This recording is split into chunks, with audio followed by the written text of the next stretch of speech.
नमस्कार and welcome to Indian इन्फोजन।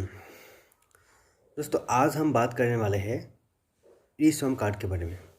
तो क्या है ई श्रम कार्ड और क्या बेनिफिट है इसका, क्यों बनाना चाहिए इसको, तो सारा चीज़ें हम आज डिस्कस करेंगे इस वीडियो में। तो वीडियो को लास्ट तक देखते रहिए। तो ये जो ई श्रम कार्ड है, अगर हम शॉर्ट में अगर सिंपली बोलेंगे तो एक आइडेंटिटी कार्ड है, यूनिक आइडेंटिटी कार्ड है, जो कि आपके आधार के साथ लिंक होगा। तो इसमें क्या होगा, क्यों ये आइडेंटिटी कार्ड ज़रूरी है हमारे लिए। तो ये जो आइडेंटिटी कार्ड है, ये हमारे देश की जो अनऑर्गेनाइज्ड वर्कर है, तो उन लोगों के लिए है। अनऑर्गेनाइज्ड वर्कर मतलब जो कोई बस चलाता है, रिक्शा चलाता है, कोई भी कैब चलाता है, कोई भी कंस्ट्रक्शन का काम करता है, कोई भी खेती में मजदूरी करता है। तो ऐसे जो अनऑर्गेनाइज्ड वर्कर है, ऑर्गेनाइज्ड वर्कर कौन कौन है, जो कोई भी एक ऑर्गेनाइज कंपनी में एक जॉब करते हैं, गवर्नमेंट जॉब करते हैं। तो ऐसे जो जॉब करते हैं, जो कि एक अच्छा बिजनेसमैन है, ये लोग अनऑर्गेनाइज वर्कर नहीं है। उसको सर के जो जितना भी लोग हैं देश में, सारे अनऑर्गेनाइज्ड वर्कर है। तो उसके लिए आइडेंटिटी कार्ड बनाया गया है, इस प्रोजेक्ट को लॉन्च किया गया है सेंट्रल के द्वारा। लेकिन इसमें क्या होता है कि आप कैसे एलिजिबल होंगे। अगर आपका कोई भी पीएफ वगैरह नहीं कटता है, कोई भी आपका गवर्नमेंट की तरफ से कोई भी सैलरी नहीं आता है, अगर आपका कोई भी अगर प्राइवेट कंपनी में भी आप काम करते हैं, तो आपका अगर पीएफ कटता है तो भी आप एलिजिबल नहीं है। अगर आपका कोई भी पीएफ, कोई भी आपका सैलरी के साथ लिंक नहीं है, तो आप इस आइडेंटिटी कार्ड के लिए अप्लाई कर सकता है। तो ये तो हो गया कौन अप्लाई कर पाएंगे। तो उसके बाद हम बताएंगे कि कैसे इसका बेनिफिट क्या है। लेकिन बेनिफिट का एक मैं आपको बता देता हूँ कि अगर किसी भी चीज़ का शुरुआत होता है, तो उस शुरुआत में ही उसके साथ क्या क्या होगा वो कोई भी नहीं जानता है। आपका जब वोटर कार्ड आया था, आपका जब आधार पैन कार्ड आया था, तो लोगों को पता नहीं था कि इसकी किस किस काम के लिए इसको यूज होगा। हमारे गांव में, ज़्यादातर गांव में पैन कार्ड बनाया गया था आइडेंटिटी के लिए। लेकिन पैन कार्ड मेनली है बैंक के लिए, ट्रांजेक्शन के लिए, फाइनेंशियल जो चीज़ें होते हैं वो पैन कार्ड के थ्रू होते हैं। लेकिन हमको लगता था कि पैन कार्ड सिर्फ एक आइडेंटिटी प्रूफ है। तो ऐसे बहुत सारी चीज़ें होती है। तो ये जो कार्ड का इंस्टेंट बेनिफिट आपको मिल रहा है वो है कि आपको जब भी इस कार्ड के लिए आप रजिस्ट्रेशन करेंगे, उसके बाद ही आपके 2 लाख रुपीज़ का 2 लाख रुपीज़ का एक इंस्टेंट आपका एक्सीडेंट इंश्योरेंस बेनिफिट आपको मिलता है।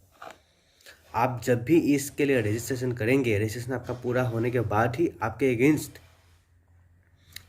क्या होगा, एक 2 लाख रुपीज़ का एक एक्सीडेंट बेनिफिट आपके एक्टिवेट हो जाएगा। जैसे क्या होता है, अगर मान लीजिए इसको करने के बाद कुछ होकर एक्सीडेंट वगैरह होकर आपका देहांत हो गया, भगवान ना करे, मैं आपको मेन चीज़ें बता रहा हूँ। तो वो अगर हो गया तो आपको फैमिली के जो नॉमिनी होगा, नॉमिनी को आपको 2 लाख रुपीज़ मिलेगा। और अगर आपका एक्सीडेंट हो के एक हाथ नहीं रहा, तो आपको 1 लाख रुपीज़ मिलेगा। एक आँख खराब हो गया तो आपको 1 लाख रुपीज़ मिलेगा। एक पैर अगर चला गया तो अभी आपको 1 लाख रुपीज़ मिलेगा। अगर आपका एक पैर, एक हाथ और एक आँख चला गया तो आपको 2 लाख रुपीज़ मिलेगा। इस 2 लाख रुपीज़ का बेनिफिट क्या है, अगर आदमी एक्सीडेंट के दौरान मर जाए तो फैमिली को 2 लाख रुपीज़ मिलेगा। और अगर वो फुल्ली अगर डिसेबल हो जाता है, किसी हाथ पैर चला जाता है, तो उसको 2 लाख रुपीज़ मिलेगा। ठीक है, तो ऐसे बेनिफिट इंस्टेंटली दे रहा है। लेकिन फ्यूचर में इसका यूज़ क्या हो सकता है वो भी आपको मैं बता देता हूँ। अभी हाल ही में हमारा आसाम का जो सीएम है, उसने बताया था कि कोई एक इंसेंटिव देगा, कोई कोविड में जो बहुत सारे चीज़ों की वर्कर की काम चला गया, तो उसको जो कोई इंसेंटिव देगा। लेकिन वो जो इंसेंटिव देगा वो कहाँ से डाटा इकट्ठा करेगा। तो उसने बताया कि ई श्रम के जो रजिस्ट्रेशन बेनिफिशियरी होगा, उसके ज़रिए वो डाटा लेंगे, उसको ही पैसा देंगे। तो ये बहुत अच्छा प्रोजेक्ट है। क्यों अच्छा प्रोजेक्ट है, ये हमारा आधार से लिंक होगा। इस कार्ड को हम एक ही बार बना सकते हैं। और इस कार्ड को कौन नहीं बना सकते, जिसका गवर्नमेंट सैलरी है, जिसका कोई भी कंपनी से अच्छा सैलरी आता है, पीएफ वगैरह करता है, वो नहीं बना सकता है। तो इसका जो ई श्रम कार्ड की असली हकदार है, जो इस प्रोजेक्ट की जो मतलब पैसों की जो इंसेंटिव की हकदार है उसी को पैसा मिलेगा। तो अभी जो मतलब ये हमारा एक इंसेंटिव चल रहा है पीएम किसान, जो मतलब ईयरली 6,000 रुपीज़ का एक इंसेंटिव देता है किसानों के लिए। लेकिन यहाँ पर किसानों के अलावा भी बहुत सारे ऐसे लोग यहाँ पर बेनिफिशरी है जिसको पैसा मिल रहा है, जो कि ऑलरेडी गवर्नमेंट सैलरी मिलता है उसको, कोई भी पेंशन मिलता है, कोई भी मतलब वो ऑर्गेनाइज्ड वर्कर है जिसको पैसा मिलता है। लेकिन बहुत सारे ऐसे जगह है जिसमें असली किसानों को ये पैसा नहीं मिल रहा है, ठीक है। तो वो जो किसान है जिसको मिलना चाहिए था वो इस चीज़ का मतलब फ़ायदा नहीं उठा पा रहा है।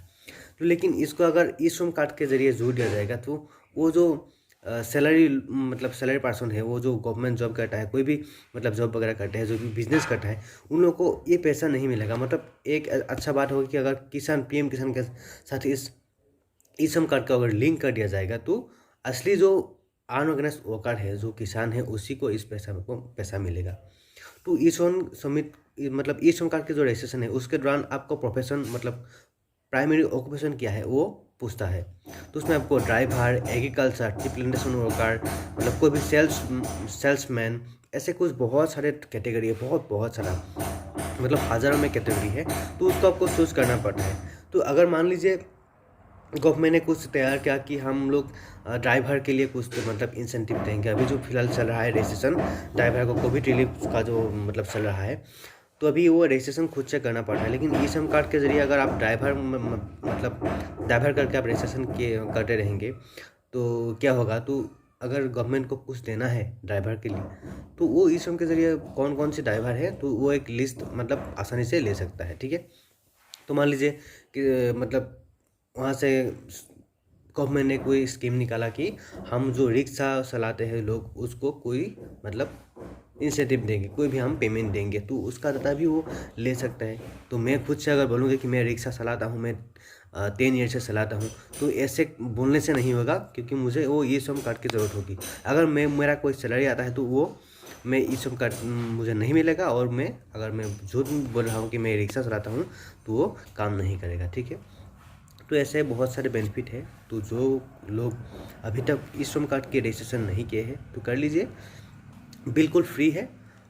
फ्री कैसा है, आप लोगों को जाना पड़ेगा डिजिटल सेवा जो केंद्र है हमारा इंडिया में, जो हम असम में अरुणोदय केंद्र बोलते हैं, और डिजिटल सेवा केंद्र CSC कॉमन सर्विस सेंटर, तो उसमें जाइए, उसमें फ्री रजिस्ट्रेशन होता है। हाँ, अगर आपको कोई PVC कार्ड बनाना है, उस कार्ड का PVC कार्ड बनाना है, कोई भी आपको कार्ड को लेमिनेट बनाना है, तो उसके लिए पैसा आपको देना पड़ेगा। वो CSC के जो यहाँ पर लोग होंगे जो आपको वो कार्ड बना के देंगे। अगर आपको कार्ड बनाना है तो अगर उसके पास वो सर्विस है, कार्ड बना कर दे सकते हैं, तो उसके लिए आपको चार्ज कर सकता है 100-50 जो भी हो कार्ड के अगेंस्ट, कार्ड की क्वालिटी अगेंस्ट। लेकिन रजिस्ट्रेशन के लिए आपको कोई भी पैसा नहीं देना है, बिल्कुल भी फ्री है, ये बात आप ध्यान में लीजिए, ठीक है। अगर कोई भी CSC का आदमी आपके रजिस्ट्रेशन के अगेंस्ट पैसा मांगता है तो आप डिस्ट्रिक्ट एडमिनिस्ट्रेटर से कंप्लेंट भी कर सकते हैं, ठीक है। ये बात आप ध्यान में लीजिए, रजिस्ट्रेशन बिल्कुल फ्री है। अगर आपका खुद के मतलब कार्ड बनाना की इच्छा है तो उसके पेमेंट आपको देना पड़ेगा, वो शायद है। लेकिन अगर आप इस जो ई श्रम कार्ड है वो खुद से भी रजिस्टर कर सकते हैं मोबाइल से। लेकिन क्या होता है कि एक न्यूज़ मुझे सुनने को मिल रहा है कि ऐसा हम अगर खुद से भी रजिस्ट्रेशन करेंगे तो हम यहाँ पर जो ऑक्यूपेशन है, अगर मान लीजिए मैं ड्राइवर नहीं हूँ, मैं अगर मतलब मैंने डाल दिया ड्राइवर है, लेकिन क्या होगा, एक परफेक्ट कोई भी वेरिफिकेशन नहीं होगा कि मैं ड्राइवर हूँ। मैं खुद से डालूंगा तो कोई वेरिफिकेशन नहीं होगा। लेकिन यहाँ पर अगर CSC के पास जाएंगे, वो CSC का आदमी आपको देखेगा कि हाँ सच में आप ड्राइवर वगैरह है, आपका लाइसेंस वगैरह कोई भी आपको देखेगा। अगर आपका गाँव का ही भी लिए गाँव का ही CSC है, तुम ज़रूर आपको पहचानते होंगे, तो मतलब उससे वेरिफिकेशन भी हो जाएगा। तो ऐसा मन सुनने को मिल रहा है कि अगर खुद से आप रजिस्ट्रेशन करेंगे, बाद में आपको वेरिफिकेशन भी करना पड़ेगा, वो जो CSC ही करेगा। तो उससे ज़्यादा ठीक है कि आप डायरेक्ट CSC के पास जाइए, वहाँ रजिस्ट्रेशन कीजिए, बिल्कुल फ्री है। सिर्फ आपके आने जाने का खर्चा लगेगा, लेकिन अलग कोई भी आपका चार्ज नहीं लगेगा। वो आपको फ्री में एक प्रिंट आउट भी देगी, ठीक है। अगर आपका एक्स्ट्रा कोई कार्ड बनाना है PVC कार्ड, तभी आपका पैसा देना है, नहीं तो आपको कोई भी पैसा नहीं देना है। तो ये बहुत अच्छा चीज़ है, आप फ्री में कार्ड बना लीजिए और बेनिफिट उठाइए इसका। तो जिन जिन लोगों ने अभी तक नहीं बनाया, प्लीज़ बना लीजिए इसको।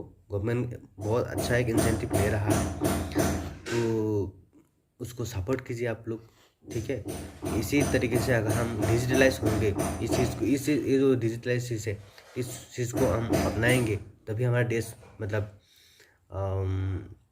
करप्ट लोग हैं जो उनसे बच पाएंगे। तो उम्मीद करता हूँ कि आप लोगों को सारे बातें मतलब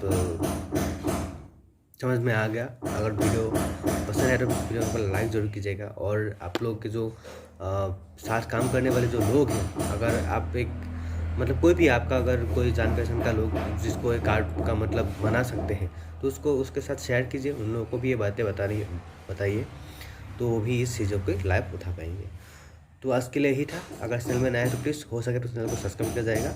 मिलते हैं एक नया वीडियो में। Thank you for watching this video. Bye bye.